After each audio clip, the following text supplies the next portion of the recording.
Olá, tudo certo? Estamos iniciando mais um podcast 24 em 3. E o que é esses 24 em 3, Fer? 24 horas em 3 estratégias. Quais são essas estratégias?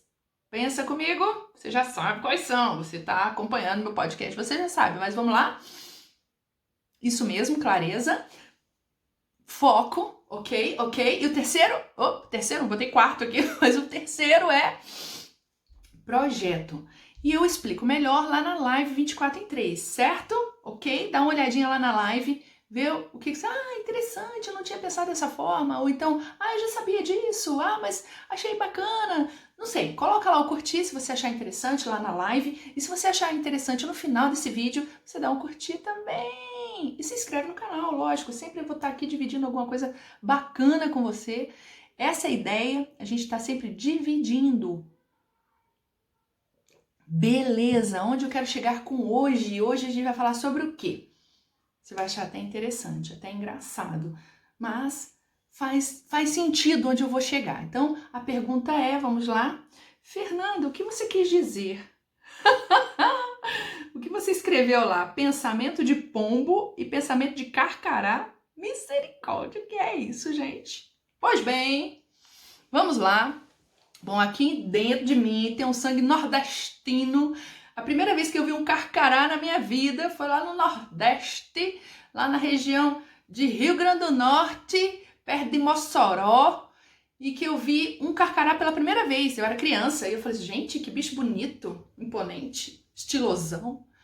Sim, carcará é uma águia, entre aspas, é uma ave de rapina brasileira, ela é brasileira, é uma ave de rapina e que se aproveita não só de pequenos animais, né, porque ela come pequenos animais, ela se alimenta também dos ovos, dos filhotinhos, dos ratinhos, aí, dos bichinhos. Eu não sou bióloga não, tá, gente? Vocês vão entender. Eles se alimentam desses animais, esses pequenos animais, e também de carniça, né? Então, a ave de rapina, na situação mais adversa possível, vai se alimentar de quê? De carniça, né? Assim como o urubu, né? O abutre e esses outros que também são aves de rapina. No caso, a coruja também é uma ave de rapina, caso você não saiba. E aqui onde eu moro tem muitas corujinhas, são lindas, maravilhosas. Principalmente aquelas buraqueiras que moram no chão. É uma fofura elas são lindas. Depois eu posso até falar alguma coisa sobre as buraqueiras. Só mais um golinho, que tá muito bom esse café. Tá, a pergunta então tá relacionada a pensamento de pombo e pensamento de carcará. Carcará, então, eu vi pela primeira vez lá no Nordeste, mas onde eu moro também tem muito carcará, por incrível que pareça. Eu moro no meio do Planalto Central, ó, tem umas palavras que não saem, tá? Eu tenho que repetir. Então, no Planalto Central, e aqui eu moro em Brasília, no Distrito Federal, e a gente tem muito carcará. Gente, no Parque da Cidade, que é um parque que fica na região central de Brasília, tem uma colônia de carcará, por assim dizer. Uma vez eu falei assim, gente, que tanto carcará é esse que surgiu aqui no Parque da Cidade? Lógico, né? Onde tem bastante alimento. Né? Às vezes tem uns piqueniques lá, resto de alimento, eles estão agora aproveitando para fazer a limpa lá nos lixos, né, do Parque da Cidade. Aqui onde eu moro também tem uns lixos que ficam expostos, às vezes eles vão lá e cavucam o lixo, meu amigo. Então, estão virando ratos de asa, para você ter uma ideia. Tem que deixar a lixeira fechada para eles não entrarem. E também eles são grandes caçadores, né? Uma ave de rapina, por exemplo, a coruja, onde é que é o olho dela? O olho é frontal, ele fica na região frontal do rosto, da cara, né, da ave. Diferentemente, se você observar, os olhos de uma galinha, elas são lateralizados, os olhos de um papagaio é lateralizado, os olhos de uma garça, eles são lateralizados. Então, ela precisa virar a cara, virar de um lado ou de outro para saber, por exemplo, para ver um peixe, pescar. No caso do papagaio, para ver uma semente, né, para comer a semente, ou então para ver uma situação de perigo, ele lateraliza a cabeça para poder saber se tem aquele perigo mesmo ou não. No caso da ave de rapina, como os olhos são frontais, ela tem um senso de profundidade. assim como nós, seres humanos. Onde é que ficam nossos olhos? Ficam na região frontal. Então, a gente tem senso de profundidade. Então, a gente consegue ver direção, mais bem posicionado, e consegue ter uma relação de profundidade. Por isso, quando a ave de rapina ela está sobrevoando, ela consegue ter uma visão além do alcance. Exatamente, uma visão além do alcance quando a presa está no chão.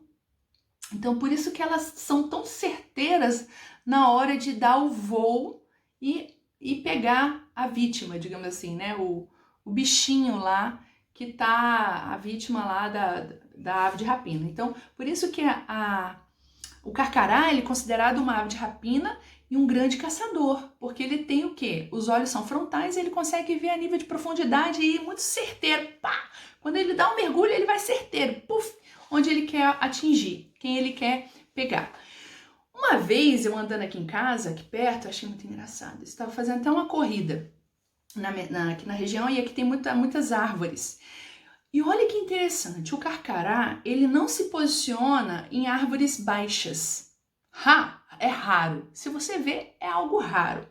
Normalmente, ele se posiciona nas árvores que estão mais altas e ele fica no topo. Ele não fica na região baixa da árvore. Então, se ele tiver um galho mais firme, ele vai ficar no topo. O mais interessante são os passarinhos que estão ao redor, que sabe que ele é um perigo. O carcará é um perigo para o seu ninho e é um perigo para né, avançar no ninho dos passarinhos lá e comer os ovos e destruir tudo e meter a raiva lá dele lá e caçar os bichinhos dele lá. O que eles fazem? Eles ficam cutucando, furando a cabeça do carcará para poder ele sair daquela região, né, para defender o ninho, né? Então os pequenos passarinhos ficam defendendo o ninho quando vê um carcará, porque sabe que ele é um perigo. E uma vez eu estava correndo e eu acabei vendo isso, falei, gente, olha que interessante, a natureza é muito incrível mesmo, né? Sabe que o carcará é um perigo e eles vão lá em revoadas, não é só um passarinho, são vários. E em conjunto eles vão até, digamos assim, espantando o carcará. Só o carcará, meu amigo, não espanta não. Porque eu tava lá na corrida, eu tava só observando o carcará, ele só fazia assim, ó. Ele só mexia a asa. E os passarinhos lá, tudo desesperado, ele só assim, ó, com a asa. Do outro lado. Eu falei, caramba, esse cara é o cara mesmo, hein? Eu falei, meu pai. Continuei minha corrida, falei assim, ele é o rei da parada aí do ar. Não tem jeito não. Ele sabe a que veio, digamos assim. Eu continuei minha corrida e comecei, de repente, ver uns pombos meio selvagens, né? Porque aqui onde eu moro tem muita árvore, então não são parecidos com aqueles pombos que a gente vê na rua, não. E os pombos, meu amigo, não tem estilo não. Tem estilo não, moço. Eles são muito engraçados até. Chega a ser engraçado. Eles já chegam fazendo uma revoada, uma barulheira e balança os galhos e cisca para todo lado e faz uma bagunça. Eu falei assim, nossa, entendi a relação entre carcará e pombo. E é por isso que eu tive esse insight. Eu falei, não é possível, tem relação isso. Como é que seria um pensamento de pombo? Vamos lá? Vamos devagar agora? Assim, devagar, né? Viajar na maionese, digamos assim. O pensamento de pombo, ele não tem planejamento. Esse já é um pensamento de pombo. Ele vai com o que acontece ali na hora, faz o que é de maneira muito impulsiva, sem muito planejamento, faz e acontece, cisca para todo lado, procura o que tem, que é o que tá ali, ele se contenta com aquilo. Por exemplo, se tem um monte de milhozinho, ou então se tem um monte de semente lá, ele vai lá e come a semente, tá tudo certo. É mais ou menos isso. O pensamento de pombo é um pensamento acomodado. Ó, nada contra os pombinhos, tá? Porque aqui onde eu moro também tem muito pombinho bonitinho. E nada contra aqueles pombinhos de praça. Mas se você observar o comportamento do pombo, ele é um comportamento muito passivo. né? É um comportamento, tô falando da ave, tá? Do animal, que se a gente ficar observando e tirando algum proveito do comportamento do pombo, ele é um comportamento muito passivo. Ou seja, o pombo se contenta se tiver comida e se não tiver, ele vai procurar em outro lugar. Tudo bem, isso é um pensamento de pombo, isso é muito bom. Mas é muito passivo, é muito no que ele está recebendo. E muitas vezes, e eu vou dizer que eu já tive muito pensamento de pombo, só que eu cansei de ser pombo, meu amigo. Quer mais não? O pensamento de pombo é justamente esse. A gente fica acomodado com o que a gente já recebe. E esquece, de produzir, de acionar o quê? Nossa inteligência produtiva. De buscar o quê? Otimizar coisas para o nosso dia a dia. Então, sim, eu já tive pensamento de pombo. Só que isso já passou na minha vida, eu não quero mais, não quero mais. Inclusive, eu fiz um vídeo sobre cansei de ser pombo. Depois você dá uma olhada, ficou muito engraçado. Ficou bem mais divertido que esse, tá? Mas aqui, na verdade, eu tô querendo discorrer como é que é um pensamento de pombo e como é que é um pensamento de carcará. Então, de pombo é aquele pensamento que é de vítima. É vítima do contexto, vítima do ambiente, vítima das circunstâncias, que não vai atrás, muitas vezes, dos seus objetivos. Tem um problema em relação a isso? Cara, não é um problema em si, isso é um comportamento. É um comportamento passivo, pode acontecer da nossa construção de vida. Eu já tive muito comportamento passivo, muito me contentar com o que eu já tenho. Contentar com o que tem, tudo bem, seja agradecido com o que você já tem. Ótimo! Isso é muito importante, você agradecer pelo que você já tem. Mas também não tem problema nenhum você buscar coisas melhores ainda. Não, às vezes não é nem para você, são para as pessoas que estão ao seu redor, as suas famílias, familiares, amigos. Se você puder compartilhar isso, esse seu bem-estar com outras pessoas e fazer com que essas outras pessoas tirem o estalinho, tirem o insight disso, uau, uau, você já está fazendo a diferença, você está buscando essa diferença. E é nesse sentido. Então, muito do pensamento de pombo é um pensamento de você ficar passivo onde você está. Ser grato é diferente do que ter pensamento de pombo. É um pouco diferente. Então, o pombo ele é muito acomodado. Ele está ali apenas respondendo às circunstâncias do ambiente. Cansei. Eu não sou mais assim. Eu estou agora escavucando, caçando com um carcará. Eu não sei se você compartilha comigo. Se você compartilha comigo, você vai entender o que é caçar como carcará. Presta atenção. Quando o carcará vê a vítima dele, ou seja, a presa, ele precisa se alimentar, ele precisa viver, né? Sobreviver. Logicamente, ele vai caçar. Coloque de uma maneira, gente, produtiva aqui, tá?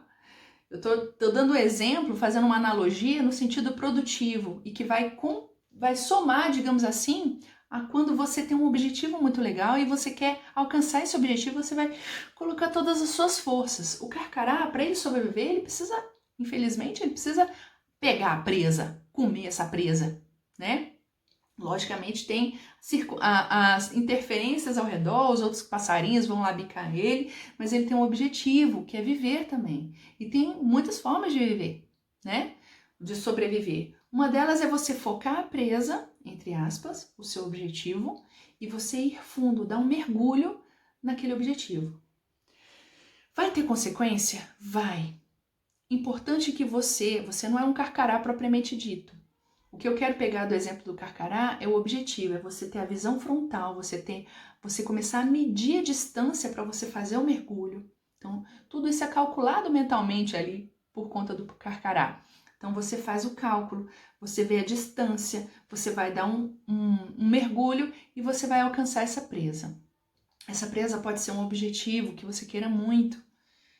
Às vezes é uma viagem que você quer fazer com sua família, às vezes seu objetivo é você ter um bom relacionamento com seu cônjuge, com a pessoa que mora com você, a pessoa que vive com você, é você ter um bom relacionamento com pai e mãe, é você ter um bom relacionamento com filho e filha, é você ter um bom relacionamento com irmão e irmã. Independente desse objetivo que você quer alcançar, você vai focar nele. e você vai focar e vai em direção a ele. Tem momentos que a gente quer desistir, né? Principalmente porque tem interferência. Às vezes os outros passarinhos falam, não, pá, aqui não, ok, existe isso. Mas quando a gente está muito focado no que a gente quer, a gente às vezes vai perceber essas nuances, vai colher algumas informações dessas circunstâncias, dessas interferências, entre aspas. A gente tem a capacidade, nós seres humanos temos a capacidade de avaliar essas interferências, que muitas vezes são muito ecológicas, são boas para nós e são boas para outras pessoas, favorece um ecossistema, então favorece você e o ambiente em que você está inserida. Então, lógico, nós somos seres humanos, a gente vai avaliar isso, certo? E a gente precisa utilizar de ecologia nessa hora, porque nós somos seres pensantes, diferentemente de um carcará. Mas o que eu quero pegar de exemplo do carcará é justamente esse pensamento de focar no que você quer. Você quer passar um concurso? Foca o seu objetivo nisso, certo? Você quer, sei lá, prestar vestibular? Foca nesse objetivo. Em qual área? Quem você quer ser? Você quer trabalhar em quê? O que você gosta de trabalhar? O que vai te motivar? Então, essas reflexões demoraram a surgir para mim, porque eu estava imersa, estava lá mergulhada em dar o meu melhor sempre e esquecer de mim. Muitas vezes esquecia de mim, porque eu queria somente beneficiar outras pessoas que estavam ao meu redor. Né? É da minha construção de personalidade, só que a gente precisa aprender, colher os aprendizados de algumas atitudes que a gente tomava anteriormente e otimizar isso, melhorar cada vez mais. Então, qual é a ideia agora? Licença.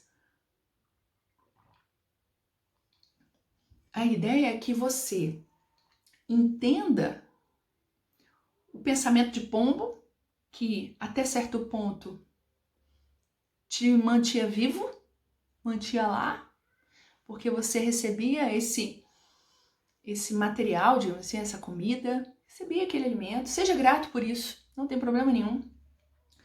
Mas perceba que quando você tem um objetivo, os seus olhos mudam de posição, em vez de lateralizados, eles vêm aqui, ó, pro centro, e você consegue ter uma visão com mais profundidade. Então busque por uma visão lateral, em vez de lateral, você trazer ela para frente e ter uma visão mais focada. Essa é a ideia, tá? Então, o pensamento focado, o pensamento direcionado, o pensamento com metas, o pensamento que vai te levar a algum lugar, um pensamento que vai elevar a sua inteligência produtiva em várias dimensões de vida, é aquele pensamento que vai trazer os seus olhos à frente para você poder enxergar melhor coisas no seu presente e no seu futuro, beleza? Se você curtiu, coloca lá um joinha. Se você quer deixar um comentário, eu acho perfeito, coloca aí, compartilha comigo, para mim vai ser muito bom. Um abraço super mega verdadeiro de todo coração, coração com coração, e a gente se vê no próximo podcast. Até mais. Um abraço.